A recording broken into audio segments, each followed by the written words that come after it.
chiamo Fabrizio Negri, sono il tecnico dell'azienda agricola Pesaresi Lorenzo. Ci troviamo nel nostro magazzino dove abbiamo appena finito di lavorare il finocchio.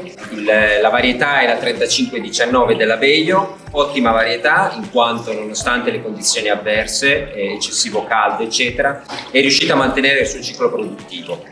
È un'ottima varietà appunto perché è di pasta dura, bianco e di un ottimo peso.